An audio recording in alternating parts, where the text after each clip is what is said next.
Kisah ini adalah salah satu legenda urban paling melegenda di Palembang, Sumatera Selatan, yang telah diceritakan dari generasi ke generasi.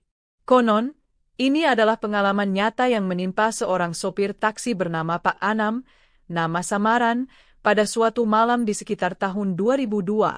Pengalaman ini mengukuhkan sebuah teror tentang arwah penasaran seorang pengantin wanita. Langit Palembang malam itu tampak pekat tanpa bintang. Lampu-lampu dari jembatan Ampera yang ikonik memantulkan cahayanya di permukaan Sungai Musi yang tenang, namun suasana kota terasa lebih sepi dari biasanya. Di salah satu sudut jalan yang tidak jauh dari jembatan, sebuah taksi tua berhenti menepi. Di dalamnya, Pak Anam menghela napas panjang. Sudah hampir tengah malam, namun setoran hari itu masih jauh dari target. Pak Anam, seorang pria kepala empat yang ramah, sudah puluhan tahun menggantungkan hidupnya di balik kemudi taksi. Ia hafal setiap sudut kota, setiap jalan tikus, dan setiap cerita yang beredar di antara para sopir. Termasuk cerita-cerita seram yang seringkali menjadi bumbu obrolan saat menunggu penumpang. Biasanya ia tidak terlalu ambil pusing, menganggapnya hanya sebagai dongeng pengantar kantuk. Malam itu, rasa lelah dan kantuk mulai menyerangnya. Ia berpikir untuk pulang saja, tetapi bayangan wajah istri dan anak-anaknya di rumah membuatnya mengurungkan niat. Satu tarikan lagi, pikirnya. Mungkin ada penumpang terakhir yang bisa sedikit menambah isi dompetnya. Ia menyandarkan kepalanya sejenak, matanya menatap kosong ke arah jembatan yang berdiri megah. Suasana hening di sekitarnya terasa ganjil. Hanya ada suara desiran angin dan deru mesin dari beberapa kendaraan yang melintas sesekali. Perasaannya mulai tidak enak, sebuah intuisi yang sering dirasakan oleh para pengemudi malam. Ada hawa dingin yang aneh, yang tidak seperti biasanya. Tanpa ia sadari, keputusannya untuk menunggu satu penumpang terakhir malam itu akan membawanya pada sebuah perjalanan yang tidak akan pernah bisa ia hapus dari ingatannya. Sebuah perjalanan yang akan membuatnya percaya 100% pada setiap kisah horor yang pernah ia dengar dan tertawakan sebelumnya. Malam itu, takdir sedang menuntunnya untuk bertemu dengan legenda. Di tengah lamunannya, mata Pak Anam menangkap sesosok bayangan yang berdiri di bawah temaram lampu jalan. Sosok itu adalah seorang wanita. Namun, bukan sembarang wanita. Jantung Pak Anam berdebar sedikit lebih kencang saat ia menyadari apa yang dikenakan oleh wanita itu. Ia mengenakan pakaian adat pengantin Palembang, aesan gede, yang lengkap dan mewah. Baju kurung bertabur benang emas berkilauan, kain songket yang indah, dan hiasan kepala megah yang memantulkan cahaya. Pemandangan itu sangatlah tidak wajar. Seorang pengantin wanita sendirian di tepi jalan pada waktu selarut ini. Riasan di wajahnya tampak sempurna, membuatnya terlihat sangat cantik bak seorang putri raja. Namun, ada sesuatu yang salah. Di balik kecantikannya, terpancar aura kesedihan yang mendalam. Tatapan matanya lurus ke depan, kosong, dan penuh duka. Wanita itu kemudian mengangkat tangannya dengan gerakan yang sangat pelan dan anggun, memberikan isyarat untuk menghentikan taksi. Ragu-ragu, Pak Anam melajukan taksinya mendekat. Berbagai kemungkinan berkecamuk di kepalanya. Mungkin ia kabur dari pernikahannya, atau mungkin ia adalah korban kejahatan yang ditinggalkan di jalan. Rasa iba mengalahkan sedikit rasa takut yang mulai merayap. Ia berpikir, sebagai sesama manusia, ia harus menolong jika wanita ini memang sedang dalam kesulitan. Pak Anam menghentikan taksinya tepat di samping wanita itu. Ia menurunkan kaca jendela dan menyapanya dengan hati-hati. "Malam, Mbak. Mau kemana?" tanyanya. Wanita itu tidak langsung menjawab, ia hanya menoleh perlahan, menatap Pak Anam dengan sepasang mata indahnya yang menyiratkan kepedihan. Aura dingin yang pekat langsung menyelimuti Pak Anam saat mata mereka bertemu. Meski begitu, melihat penampilannya yang begitu anggun dan rapuh, ia tidak merasakan adanya ancaman. Ia membuka kunci pintu belakang, mempersilakan sang penumpang misterius untuk masuk ke dalam taksinya, sebuah keputusan yang akan menjadi awal dari teror yang sesungguhnya. Wanita itu membuka pintu belakang dengan gerakan yang nyaris tanpa suara dan duduk dengan sangat anggun. Seketika, interior taksi yang biasanya berbau pengharum mobil murah, kini dipenuhi oleh aroma wangi yang sangat kuat. Aroma bunga melati, kenanga, dan mawar bercampur menjadi satu, persis seperti wangi sesajen atau dekorasi pelaminan. Pak Anam mencoba mengabaikan keanehan itu. "Mau diantar kemana, Mbak?" tanya Pak Anam sekali lagi, sambil meliriknya dari kaca spion tengah. Sang pengantin hanya menatap lurus ke depan, seolah melihat sesuatu yang tidak bisa dilihat oleh Pak Anam. Setelah hening beberapa saat, ia akhirnya menjawab dengan suara yang sangat lembut, halus, dan mendayu-dayu, nyaris seperti sebuah bisikan. "Ke Kamboja, Pak?" Pak Anam tertegun. "Kamboja?" Satu-satunya tempat terkenal dengan nama itu di Palembang adalah Taman Pemakaman Umum, TPU, Kamboja, salah satu kompleks pemakaman terbesar dan tertua di kota itu. Untuk sesaat, ia mengira telah salah dengar. Mana mungkin seorang pengantin dengan busana selengkap ini ingin pergi ke pemakaman di tengah malam buta? "Maaf, Mbak, ke TPU Kamboja?" tanyanya untuk memastikan. Wanita itu tidak menjawab dengan kata-kata, ia hanya mengangguk perlahan, matanya masih menatap kosong ke depan. Jawaban itu membuat bulu kuduk Pak Anam berdiri serempak. Seluruh instingnya berteriak bahwa ada yang sangat tidak beres. Seharusnya ia menolak dan menyuruh wanita itu turun saat itu juga. Namun, ada sesuatu dalam aura melankolis wanita itu yang membuatnya tidak tega. Selain itu, pikiran tentang setoran dan kebutuhan di rumah kembali melintas. Mungkin saja wanita ini ingin berziarah ke makam kerabatnya sebelum memulai hidup baru, pikirnya mencoba mencari penjelasan logis. Dengan jantung yang berdebar tidak karuan, Pak Anam menginjak pedal gas, membawa taksinya menuju tujuan paling ganjil yang pernah ia dengar sepanjang karirnya. Taksi mulai melaju membelah jalanan Palembang yang semakin lengang. Perjalanan menuju TPU Kamboja terasa 100 kali lebih lama dari biasanya. Keheningan di dalam mobil terasa begitu pekat dan menekan.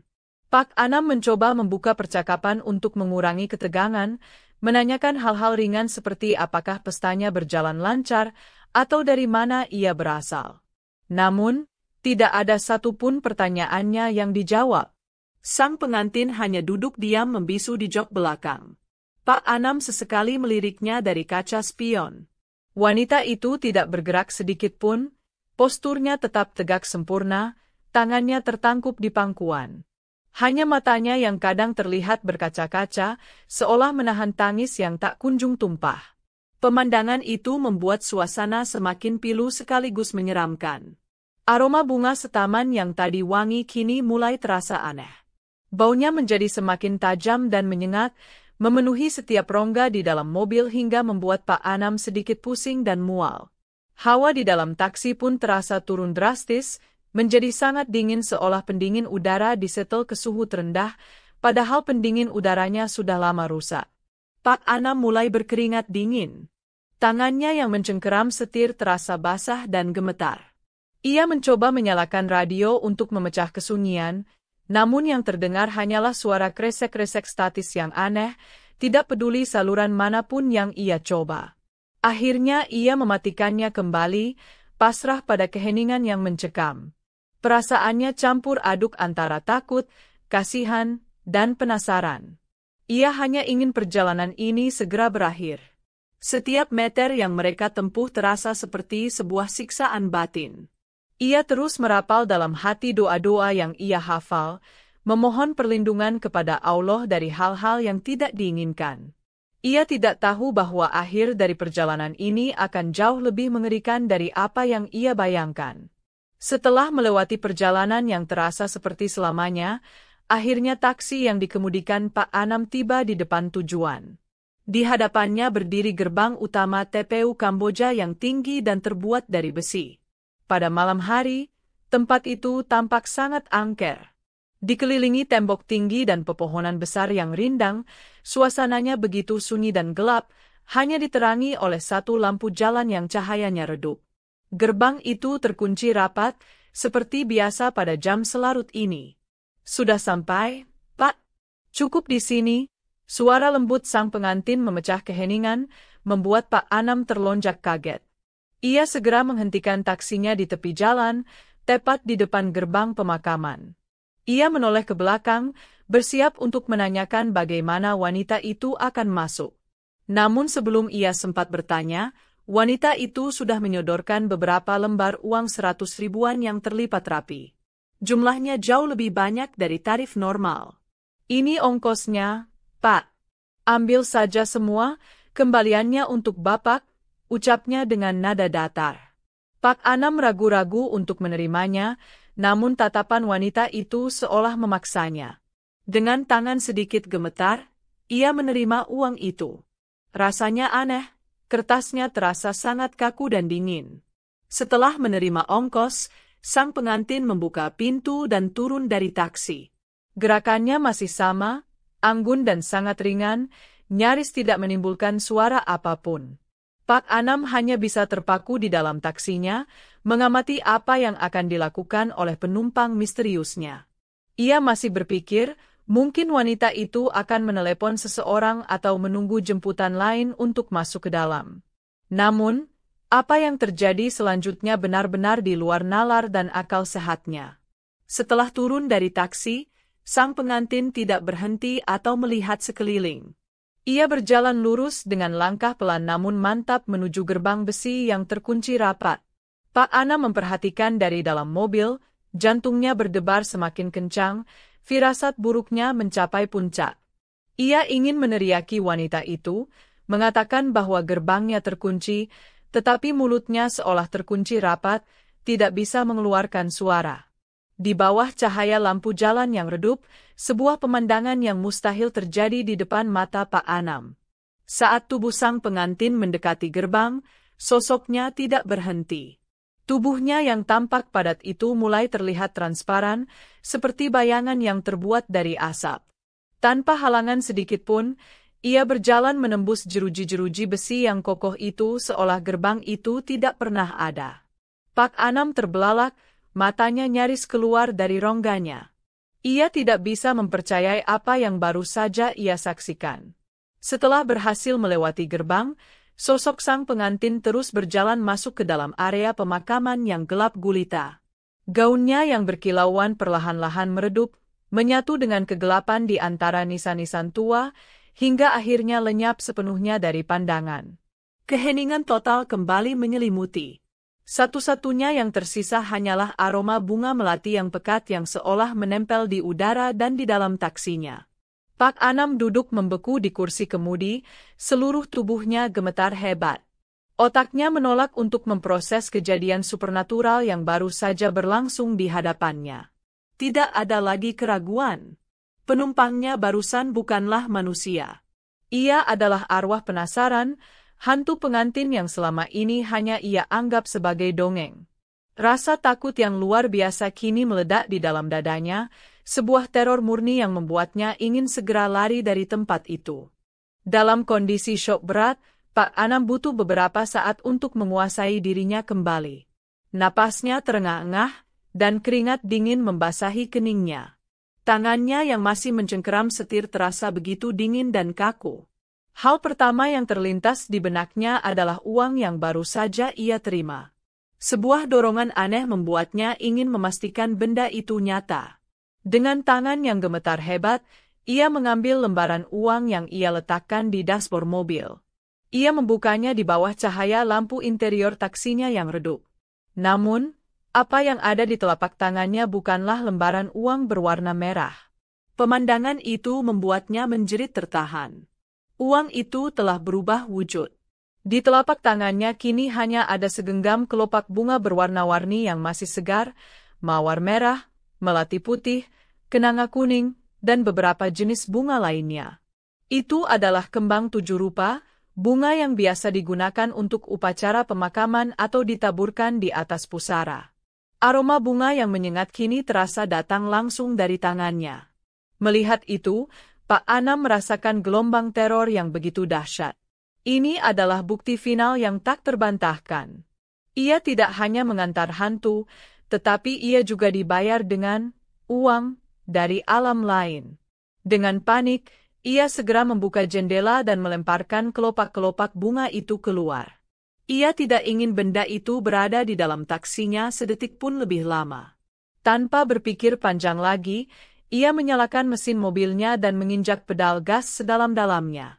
Ia memacu taksinya menjauh dari TPU Kamboja secepat yang ia bisa, tidak berani melirik kaca spion, takut jika sosok mengerikan itu muncul di sana. Malam itu, ia pulang bukan dengan tambahan setoran, melainkan dengan sebuah kisah horor pribadi yang akan menghantuinya seumur hidup. Sejak malam mengerikan itu, kehidupan Pak Anam berubah.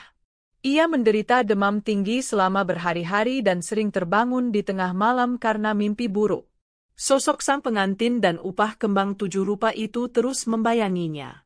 Ia menjadi lebih pendiam dan sangat takut untuk menarik taksi di malam hari, apalagi jika harus melewati rute yang sepi. Kisahnya dengan cepat tersebar di kalangan masyarakat, menjadi pengingat nyata akan legenda hantu pengantin Palembang yang mengerikan. Dalam perspektif ajaran Islam, keberadaan jin dan setan sebagai makhluk gaib adalah bagian dari keimanan. Mereka memiliki kemampuan untuk mengubah wujudnya, tasyakul, menjadi berbagai bentuk, termasuk menyerupai manusia, untuk tujuan menipu, menyesatkan, atau sekadar menakut-nakuti. Seringkali mereka menampakkan diri di tempat-tempat yang terkait dengan tragedi atau kematian, memanfaatkan energi kesedihan yang tersisa untuk memanifestasikan diri mereka. Apa yang dialami Pak Anam adalah sebuah ilusi kuat yang diciptakan oleh jin untuk menguji iman dan mentalnya.